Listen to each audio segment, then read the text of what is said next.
Students, इस part में हम आपसे डिस्कस करेंगे कि प्रियॉरिटी प्रिमिटिव शेड्यूलिंग एल्गोरिथम के न्यूमेरिकल आप किस तरीके से सॉल्व करेंगे। अब जैसे कि आपको पता है कि ये प्रिमिटिव शेड्यूलिंग है और मैं आपको पहले भी बता चुका हूं कि जब आप प्रिमिटिव शेड्यूलिंग सॉल्व करेंगे तो आपको हर प्रोसेस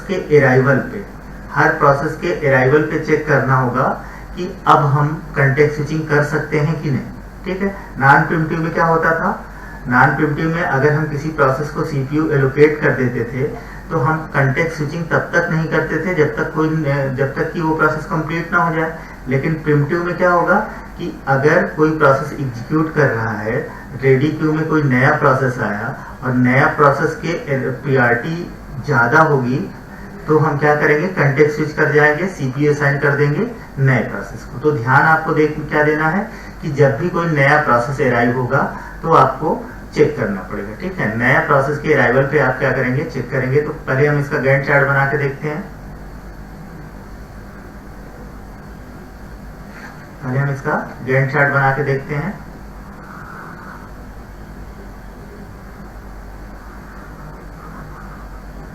जीरो टाइम पे आपका कौन सा प्रोसेस अराइव कर रहा है, देखिए आपको चेक कब करना है, 0 पे, 2 पे, 4 पे एंड 6 पे। ठीक है, ये चीज दिमाग में रखिएगा, जब भी कोई नया प्रोसेस रेडी क्यू में अराइव होगा तो हम उसको चेक करेंगे। ठीक है, 0 टाइम पे आपके पास सिर्फ ए ही प्रोसेस है तो अब इसकी प्रायोरिटी कुछ भी हो, कोई और दूसरा प्रोसेस अपने पास अवेलेबल नहीं है तो हम सिर्फ ए को ही क्या कर देंगे, सीपीयू एलोकेट कर देंगे। तो 0 टाइम पे हमने क्या किया, ए को सीपीयू एलोकेट कर दिया। ठीक है, देन अब ए कब तक चलेगा, जब तक कि कोई नया प्रोसेस अराइव ना हो जाए। नया प्रोसेस आपका किस टाइम पे अराइव हो रहा है, 2 टाइम पे अराइव हो रहा है। तो 2 टाइम पे आपके पास अब अवेलेबल प्रोसेस कौन कौन से हो गए, ए एंड बी। 2 टाइम पे आपके पास 2 प्रोसेस अवेलेबल हो गए, ए एंड बी। ठीक है, अब हम क्या करेंगे, दोनों प्रोसेस जो अवेलेबल है उसमें चेक करेंगे प्रायोरिटी किसकी ज्यादा है। जिस प्रोसेस की प्रायोरिटी ज्यादा होगी उसको हम क्या करेंगे, सीपीयू एलोकेट कर देंगे। भाई ए की प्रायोरिटी क्या है, 4 और बी की प्रायोरिटी आपकी क्या है, 1। इसका मतलब क्या है, बी की प्रायोरिटी ज्यादा है कंपैरिजन ऑफ ए के, तो हमने सीपीयू किसको एलोकेट कर दिया, प्रोसेस बी को। अब इस बी को हमको तब तक नहीं चेक करना है जब तक कोई नया प्रोसेस ना अराइव हो जाए। नया प्रोसेस आपका कब अराइव हो रहा, 4 टाइम पे। 4 टाइम पे आपके पास अवेलेबल प्रोसेस कौन हो गया, ए बी था ही, अब आपका कौन आ गया, सी आ गया। ठीक है, अब हम क्या करेंगे कि आपका तीनों में कंपेयर करेंगे कि तीनों में प्रायोरिटी हायर किसकी है। ए की प्रायोरिटी कितनी है, 4, बी की प्रायोरिटी कितनी है, 1 और सी की प्रायोरिटी कितनी है, 2। तो हायर प्रायोरिटी का आपका कौन है, बी है। तो बी आपका कंटिन्यू रहेगा कब तक, जबकि अगला प्रोसेस ना आ जाए। अगला प्रोसेस कब आ रहा है, 6 टाइम पे आ रहा है। ठीक है, इसका मतलब अब बी आपका फिर से कंटिन्यू कहां तक हुआ, 6 तक हुआ। ठीक है, बी कहां तक कंटिन्यू हुआ, 6 तक हुआ। ठीक है, 6 पे आपका कौन सा प्रोसेस आ गया, डी आ गया। अब आपके चारों प्रोसेस आ गए। अब आपको टेस्ट करने की जरूरत नहीं है। अब प्रायोरिटी बेसिस पे आप क्या करिए कि सारे प्रोसेस को एग्जीक्यूट करा दीजिए। अब ये नॉन प्रिमिटिव जैसे ही सॉल्व होगा। भाई बी का टोटल बस टाइम कितना था, 5 था। कितना आपने उसको सीपीयू एलोकेट कर दिया, 2 से लेके 6 तक, मतलब कितना आप एलोकेट कर चुके हैं, 4। तो बी का कितना सीपीयू रिक्वायरमेंट बची है, 1। ए को आपने कितना सीपीयू दे दिया, 2 दे दिया। तो ए का सीपीयू रिक्वायरमेंट कितनी बची है, 5 की। एंड सी की अगर बात करिए तो सी को अभी आपने चांस नहीं दिया है तो इसका पूरा बस टाइम बचा है, मीन 6। और डी का भी पूरा बस टाइम बचा है, 2। ठीक है, अब आपको टेंशन लेने की जरूरत नहीं है। प्रायोरिटी के हिसाब से प्रोसेस को सीपीयू एलोकेट कर दीजिए। ठीक है, तो अगला प्रोसेस आपका कौन सा आ जाएगा, बी। ठीक है, कहां तक आ जाएगा, जब तक ये कंप्लीट ना हो जाए, क्योंकि बी का हाईएस्ट प्रायोरिटी है। तो बी को अभी एक यूनिट के लिए सीपीयू और चाहिए। तो हमने 7 टाइम तक किसको चला दिया, बी को चला दिया। अब आपका बी क्या हुआ, कंप्लीट हो गया। बी के बाद हम देखें किसकी प्रायोरिटी ज्यादा है, भाई बी तो आपका कंप्लीट हो गया। अब हमारे पास अवेलेबल प्रोसेस कौन कौन है, A C and D. A C D में प्रायोरिटी किसकी ज्यादा है, सी की। तो अगला चांस हमने किसको दे दिया, सी को। सी को सीपीयू कितनी टाइम तक चाहिए, बस टाइम क्या है, 6। मीन्स 7 + 6 13 टाइम तक आपका कौन चल गया, सी चल गया। और फिर हमने किसको चांस दे दिया, ए और डी में पीआरटी किसकी ज्यादा है, डी की पीआरटी ज्यादा है, तो हमने अगला चांस किसको दिया, डी को। तो 15 टाइम तक आपका कौन चल गया, डी चल गया। और उसके बाद अभी कौन बचा है, सबसे लोअर पीआरटी का ए को कितनी देर का सीपीयू चाहिए भाई, 2 टाइम आप दे चुके हैं, 2 यूनिट, 5 यूनिट और बचा है, मीन्स 20 टाइम तक आपका कौन चल गया, ए चल गया। ठीक है, तो इस तरीके से अब इस गैंट चार्ट को भाई जो प्रोसेस एक साथ आ रहा है तो गैंट चार्ट आप फिर से बना सकते हैं। जो जिस सेल में सेम प्रोसेस रिपीट कर रहा है उसको एक साथ लिख देंगे तो आपका कैलकुलेशन क्या हो जाएगा, आसान हो जाएगा। तो 0 से लेके 2 तक आपने किसको चला दिया, ए को। 0 से लेके 2 टाइम तक किसको आपने चला दिया, ए को। फिर ये बी 3 बार आ रहा है तो इसको मर्ज कर लीजिए, बी को कहां तक चला दीजिए, 2 से लेके 7 तक। तो 2 से लेके 7 तक आपका कौन चल गया, बी चल गया। उसके बाद सी आपका 7 से लेके 13 तक, 13 टाइम तक आपका कौन चल गया, सी चल गया। देन आपका डी कहां तक है, 15 तक। देन आपका ए आपका कहां तक हो गया, 20 तक। ठीक है, फिर हम क्या कर सकते हैं, अब इसके हर प्रोसेस का waiting time and turn around time calculate कर सकते हैं। जैसे आपको वेटिंग टाइम निकालना हो, वेटिंग टाइम ए का, तो ए को सीपीयू आप कितनी बार एलोकेट कर रहे हैं, देखिए गैंट चार्ट में ए 2 बार आ रहा है, तो इसका मतलब इसके वेटिंग टाइम कैलकुलेट करते टाइम आपको 2 बार वेटिंग टाइम कैलकुलेट करना पड़ेगा, उनका ऐड करना पड़ेगा। पहली बार आप ए को सीपीयू कब दे रहे हैं, 0 टाइम पे। और पहली बार हमारा प्रोसेस ए कब अराइव हुआ है, ए का अराइवल टाइम देखिए रेडी क्यू में कब आया है, 0 टाइम पे। ठीक है, इसका मतलब क्या हुआ, एक तो ए को वेट करना पड़ा यहाँ पे 0 - 0 प्लस, आप यहाँ पे देखिए ए से आपने सीपीयू लिया कब है, 2 टाइम पे, और ए को दोबारा सीपीयू कब दे रहे हैं आप, 15 टाइम पे। तो ये जो गैप है ये भी ए के लिए क्या है, वेटिंग टाइम है। तो प्लस हमने क्या कर दिया, 15 - 2, तो ये आपका कितना हो गया, ए का वेटिंग टाइम कितना आ गया, 13 आ गया। इसी तरह अगर आप बी की बात करें, तो बी को गैंट चार्ट में देखिए सिर्फ एक बार आया है, कब आया है, 2 टाइम पे। बी को सीपीयू कब एलोकेट हुआ है, 2 टाइम पे। और बी का अराइवल देख लीजिए क्या है, 2 है। बी का अराइवल क्या है, 2 है। तो इसका मतलब बी को वेट कितना करना पड़ा, 2 - 2 इक्वल टू कितना हो गया, 0।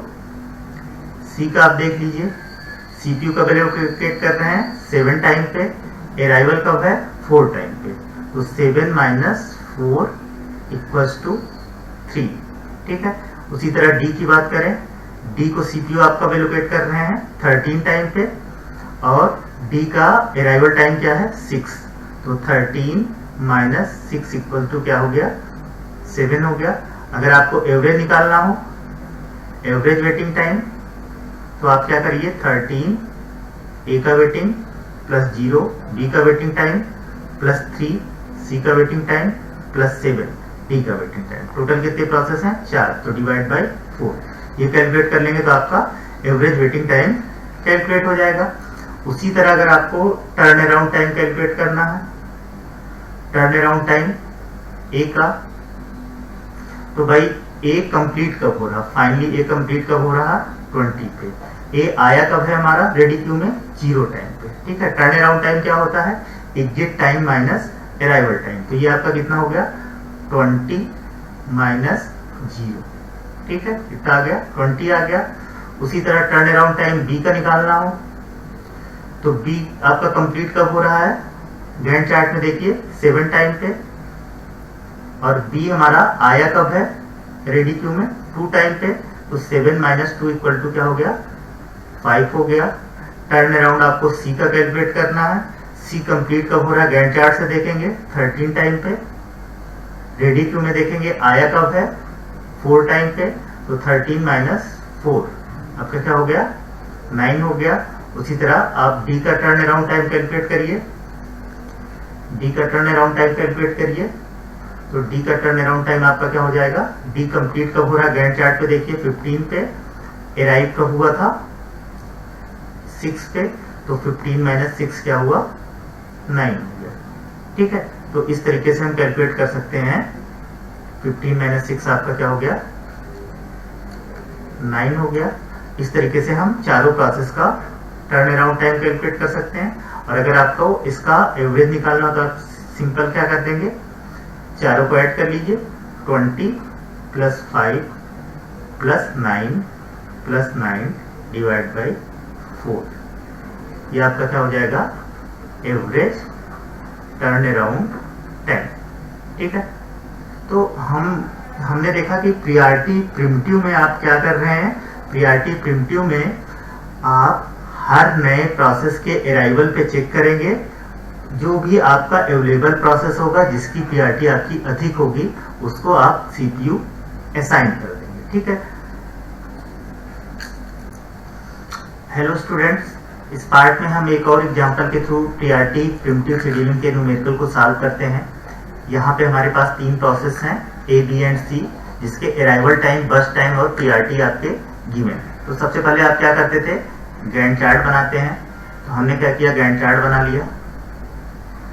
गैंट चार्ट पे आपको ध्यान क्या देना है कि जब भी कोई नया प्रोसेस अराइव होगा तो जितने भी प्रोसेस आपके रेडी क्यू में अवेलेबल हैं, हर प्रोसेस का प्रियॉरिटी के बेसिस पे आपको सीपीयू असाइन करना। मीन्स आपको चेक कब करना है, 0 टाइम पे, 1 टाइम पे और 2 टाइम पे, जब ए का अराइवल हो रहा हो, बी का अराइवल हो रहा और सी का अराइवल हो रहा। ठीक है, तो 0 टाइम पे आपके पास कौन सा प्रोसेस आ गया, ए प्रोसेस आ गया, तो सिर्फ यही प्रोसेस आपका अवेलेबल है, तो आपको इसकी प्रियॉरिटी देखने की जरूरत नहीं है क्योंकि एक ही प्रोसेस है, तो उसी की प्रियॉरिटी आप हाई मानेंगे। तो इसको हम सीपीयू किसको असाइन कर दिए, ए प्रोसेस को असाइन कर दिए।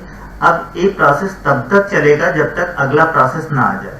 अगला प्रोसेस कब आ रहा है, 1 टाइम से, तो 0 से लेके 1 तक आपका ए चला, तो मीन्स ए का बस टाइम सीपीयू रिक्वायरमेंट 3 से कितना हो गया 2 हो गया। अब 1 टाइम पे क्या हो रहा है, आपका एक और प्रोसेस आ जा रहा है, कौन सा, बी आ जा रहा है। तो अब इसका मतलब अब 2 प्रोसेस हो गए, तो हम दोनों की प्रियॉरिटी चेक करेंगे कि किसकी प्रियॉरिटी ज्यादा है। ठीक है, तो आप देखिए ए की प्रियॉरिटी कितनी है 3 और बी की प्रियॉरिटी कितनी है 1, मतलब बी की प्रियॉरिटी ज्यादा है ए के कंपैरिजन में। तो आप सीपीयू किसको असाइन कर देंगे, बी प्रोसेस को असाइन कर देंगे। तो यहाँ पे हमने क्या किया, बी प्रोसेस को सीपीयू असाइन कर दिया। अब बी को हम तब तक चलाएंगे जब तक कि कोई अगला प्रोसेस ना आ जाए।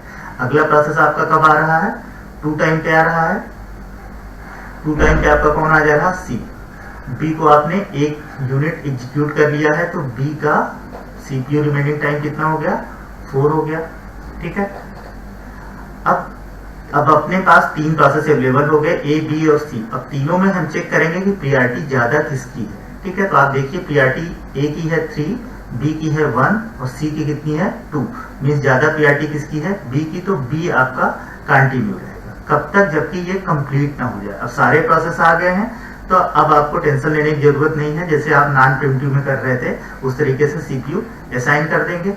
मीन्स अब बी कंप्लीट, बी को सीपीयू की रिक्वायरमेंट कितनी है 4 यूनिट की, तो 2 + 4 6 टाइम तक आपका कौन चला, बी चला। अब बी आपका कंप्लीट हो गया। अवेलेबल प्रोसेस कौन कौन से हैं, ए और एंड सी, दोनों में प्रियॉरिटी किसकी ज्यादा है, सी की। तो अगला हमने सीपीयू किसको असाइन कर दिया, सी को असाइन कर दिया। अब सी कब तक चलेगा, सी की सीपीयू रिक्वायरमेंट कितनी है 2 यूनिट, तो मीन 6 + 2 8 टाइम तक आपका कौन चला, सी चला। और उसके बाद हम किसको सीपीयू दे देंगे, ए को दे देंगे। ए की सीपीयू रिक्वायरमेंट आपकी कितनी है, 2 यूनिट और बची है, तो 10 टाइम तक आपका कौन चल गया, ए चल गया। इसको गैंट चार्ट आप चाहिए तो फिर से बना लीजिए, बी को 1 से लेके 6 तक। ठीक है, या ऐसे ही आप समझ सकते हैं या फिर से बना सकते हैं। तो अगर आप फिर से बनाना चाहें तो आप क्या कर लीजिए, 0 से 1 तक आपका कौन चल रहा है, ए चल रहा है। 1 से लेके 6 तक आपका कौन चल रहा है, बी चल रहा है। देन 6 से 8 आपका कौन चल रहा है, सी चल रहा है। अगेन 8 से 10 आपका कौन चल गया, ए चल गया। ये आपका गैंट चार्ट हो गया। गैंट चार्ट हो गया, बाकी का काम आपका आसान हो गया। ठीक है भाई, वेटिंग टाइम आपको कैलकुलेट करना है। वेटिंग टाइम, तो आप क्या करिए, पहले वेटिंग टाइम आप ए निकालिए। ए देखिए गैंट चार्ट में कितनी बार आया है, 2 बार आया है, तो 2 बार आपको कैलकुलेट करना पड़ेगा। पहला सीपीयू कब असाइन किया आपने, 0 पे, और ये आया कब है, 0 टाइम पे, तो फर्स्ट आपका क्या हो गया, 0 माइनस 0 प्लस, ठीक है। दूसरा सीपीयू अब आप इसको कब दे रहे हैं, 8 पे, और ये एक ए से आपने सीपीयू लिया कब था, 1 टाइम पे, तो यहाँ पे भी ए को क्या करना पड़ रहा, वेट करना पड़ रहा है, कितना time, 8 minus 1 means waiting time of A आपका कितना आ गया, 7 आ, ठीक है। इसी तरह अगर हम वेटिंग टाइम ऑफ बी की बात करें, waiting time of B, CPU कब दे रहे हैं आप, 1 टाइम पे, आया कब था, 1 टाइम पे, मीन्स कितना हो गया, 1 minus 1 equal to 0। Waiting time आप सी का कैलकुलेट करिए, सी को आप सीपीयू कब असाइन कर रहे हैं, 6 टाइम पे, रेडी क्यू में कब आया था, 2 टाइम पे, तो 6 माइनस 2 आपका कितना हो गया, 4 हो गया, ठीक है। एवरेज आपका कितना हो जाएगा, एवरेज वेटिंग टाइम सबको सम कर लीजिए, 7 plus 0 plus 4 divide by number of processes आपके कितने हैं, 3। इस तरीके से आपका एवरेज वेटिंग टाइम निकल जाएगा। टर्न अराउंड टाइम आपको निकालना है, टर्न अराउंड टाइम आप ए पहले कैलकुलेट कीजिए, ए कंप्लीट कब हो रहा है भाई, टर्न अराउंड टाइम क्या होता है, exit time minus arrival time, तो ए को आप देखिए गैंट चार्ट में ये आपका कंप्लीट कब हो रहा है, 10 टाइम पे, ठीक है। तो ये इसका एग्जिट टाइम हो गया, और ये रेडी क्यू में आया कब था, अराइवल टाइम देख लीजिए 0, ठीक है। तो 10 माइनस 0 कितना हो गया, 10 हो गया। उसी तरह आप टर्न अराउंड टाइम बी का निकालिए, बी का टर्न अराउंड टाइम क्या होगा, बी कंप्लीट कब हो रहा है, गैंट चार्ट में देखिए 6 टाइम पे, आया कब है, 1 टाइम पे, तो 6 माइनस 1 कितना हो गया, 5 हो गया। उसी तरह आप टर्न अराउंड टाइम आप सी निकालिए, कंप्लीट कब हो रहा है, गैंट चार्ट में देखिए 8 पे, आया कब है, 2 पे, 8 माइनस 2 कितना हो गया, 6 हो गया। एवरेज आपको निकालना है, तो क्या कीजिए, 10 प्लस 5 प्लस 6 डिवाइड बाई 3। इस तरीके से आप क्या करेंगे, average turn around time calculate करेंगे। यहाँ पे हमने प्रियॉरिटी शेड्यूलिंग का एक और न्यूमेरिकल लिया है, जिसमें हम सिर्फ गैंट चार्ट बना के देख रहे हैं, क्योंकि गैंट चार्ट आपने अगर कैलकुलेट कर लिया तो टर्न अराउंड टाइम और वेटिंग टाइम कैलकुलेट करने में आपको प्रॉब्लम नहीं होगी। हम लोग कई बार ये चीज कर चुके हैं, ठीक है। तो ABCD 4 प्रोसेस हैं, इनके अराइवल टाइम, बस टाइम एंड प्रियॉरिटी गिवन है। तो मैंने आपसे क्या बोला था कि प्रियॉरिटी प्रिमिटिव, कोई भी प्रिमिटिव शेड्यूलिंग होगी तो जब भी कोई नया प्रोसेस अराइव होगा उस पर आपको चेक करना पड़ेगा, ठीक है। अब भाई नया प्रोसेस कब अराइव हो रहा है, 0 पे, 1 पे, 2 पे, 3 पे, मीन्स 4 बार आपको चेक करनी पड़ेगी। उसके बाद चीजें आपकी आसान हो जाएगी, जिस तरीके से आप नॉन प्रिमिटिव में करते थे उसी तरीके से यहाँ पे भी आप कर लेंगे, ठीक है। इसका गैंट चार्ट अगर हमको बनाना हो तो हम क्या करेंगे भाई, हमारा काम स्टार्ट कब हो रहा है, हमारा फर्स्ट प्रोसेस कब अराइव हो रहा है, आप देखिए फर्स्ट प्रोसेस हमारा अराइव कब हो रहा है, 0 टाइम पे, कौन सा प्रोसेस आ रहा है, ए आ रहा है, ठीक। अब यही एकमात्र प्रोसेस है जिसकी प्रियॉरिटी सबसे अधिक हो गई, क्योंकि कोई और है ही नहीं इसको फाइट करने वाला, तो हाईएस्ट प्रियॉरिटी इसी की मान लेंगे, तो ये आपका चल जाएगा। अब ये तब तक चलेगा जब तक अगला कोई प्रोसेस ना आ जाए। अगला प्रोसेस कब आ रहा है, 1 टाइम पे, तो 1 टाइम पे आपका कौन आ गया, बी आ गया। अब हम ए और बी में कंपेयर करेंगे कि किसकी प्रियॉरिटी ज्यादा है। ए की प्रियॉरिटी 2 है एंड बी की प्रियॉरिटी क्या है, 1 है। प्रियॉरिटी ज्यादा किसकी हो गई, बी की, तो बी आपका एग्जीक्यूट कर गया। कहां तक, जब तक अगला प्रोसेस ना आ जाए। अगला प्रोसेस आपका कब आ रहा है, 2 टाइम पे आ रहा है, तो 2 टाइम पे कौन आ रहा है, सी। अब इसका सीपीयू रिमेनिंग टाइम कितना हो गया, 3 से 1 कम होके 2 हो गया, और इसका सीपीयू रिमेनिंग टाइम 1 कम होके 4 हो गया, ठीक है। अब आपके पास 3 प्रोसेस हैं, तीनों में प्रियॉरिटी देख लीजिए ज्यादा किसकी है, तो आपको दिख रही है अभी भी प्रियॉरिटी किसकी ज्यादा है, बी की है। तो इसका मतलब बी आपका क्या रहा, कंटिन्यू रहा। कब तक, जब तक कि अगला प्रोसेस ना आए। अगला प्रोसेस कब आ रहा है, 3 टाइम पे आ रहा है। 3 टाइम पे आपका कौन सा प्रोसेस आ रहा है, डी आ रहा है, ठीक है। तो आप क्या करिए, फिर से चारों में चेक करिए, इसकी सीपीयू रिमेनिंग टाइम एक और कम हो गई, क्योंकि 1 से लेके 3 तक 2 यूनिट चल चुकी है। टोटल कितना था, बस टाइम 3 था, ठीक है, तो इसका रिमेनिंग टाइम कितना बचा है 1। अब आप इन चारों में देखिए पीआरटी किसकी जाता है, तो आपको दिखेगी अभी भी सबसे ज्यादा पीआरटी किसकी है, बी की है। इसका मतलब अब बी आपका कंप्लीट होगा, ठीक है, बी आपका कंप्लीट होगा। बी को और कितनी देर का सीपीयू चाहिए, 1 यूनिट, तो आपने 1 यूनिट बी को सीपीयू असाइन कर दिया, ठीक है। अब बी आपका कंप्लीट हो गया। अब आप देखिए ए सी डी में पीआरटी किसकी ज्यादा है, अब आपको चेक करने की जरूरत नहीं है, सीधे देखिए ए सी डी में पीआरटी किसकी ज्यादा है, तो आपको दिखेगी ए की पीआरटी ज्यादा है। अब हमने सीपीयू किसके असाइन कर दिया, ए को दे दिया। अब ए कंप्लीट होगा, ए को कितना और सीपीयू चाहिए, 4 यूनिट, तो हमने क्या किया 4 + 4 8 टाइम तक ए को सीपीयू दिया। अब ए आपका कंप्लीट हो गया। अब बचा कौन सा, सी और डी, पीआरटी किसकी ज्यादा है, डी की, तो हमने सीपीयू असाइन कर दिया डी को। अब डी आपका कब तक चलेगा, इसको कितना देर का सीपीयू चाहिए, 5 टाइम, तो हमने क्या किया 13 तक आपको कौन चला दिया, डी को चला दिया। और देन आपको फिर से बचा कौन, डी कंप्लीट हो गया, तो बचा कौन है आपका सी।